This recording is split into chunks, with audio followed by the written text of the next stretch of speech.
انت ليه ما بديتش اقول لك؟ يعني لا لا لا، بس قول لي بس بعد ما الاهلي خرج من كاس العالم للانديه والماتش كاس العالم القارات. ده ايه، انت كنت متوقع الكلام ده؟ انا امبارح لغايه امبارح كنت عندي امل نكسب 1-0. الله يسامحه كهربا. ولا بس كهربا بس. لا كهربا برضه. الفريق لازم اول حاجه تنزل بمعدل الاعمار وتجيب 3-4 لعيبه. لا. بص اجنحه حريفه عشان الاهلي بيعاني دلوقتي وصراع. ماشي، بس احنا عاملين ماتش حلو يا عم طارق. هي ضربات الجزاء ده عاملين ماتش حلو. ما عملناش ماتش حلو ولا حاجه. احنا ماسكين سيطره بلا فعاليه. بلا فعاليه على المرمى، واحده لطاهر وواحده لكهرباء، هم الفرص المؤكده. الباقي بقى اجتهادات. احنا بنضحك على بعض. ده امبارح الناس نايمه زعلانه والله. طبعا. بسبب ايه بقى؟ اقول لك بسبب ايه؟ بسبب ايه؟ بسبب عندي كولر مع محمد عبد المنعم مره، ومع احمد عبد القادر مره، ومع علي وتاني. انت مشيت الثلاثه اللي جامدين بالفرقه وما دعمتش كويس. لا بس انا اللي هو ما دعمتش كويس. تسمع اللي بقول لك عليه. الاهلي ناقص جزء اجنحه ومهاجم تاني مع اسامه ابو علي، ولاعب خط وسط 10 يكون حريف ومهاري. ماشي؟ عشان امام عاشور ايه يرتجع ويسيبهم التقريب اللي بيقلبه في الملعب. ماشي؟ بس ويلعب كوره لقدام. الاهلي عايز حد يلعب كوره.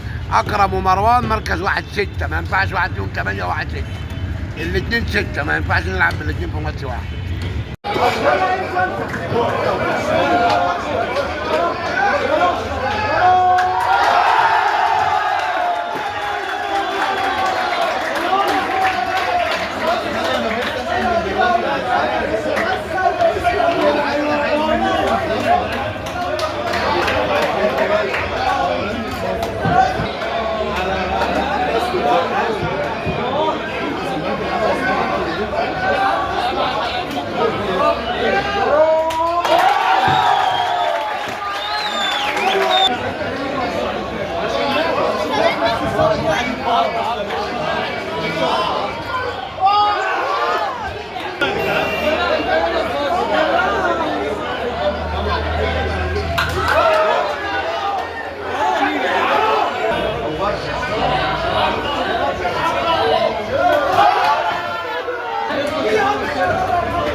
انا عارف يا باشا، انا عارف خلاص.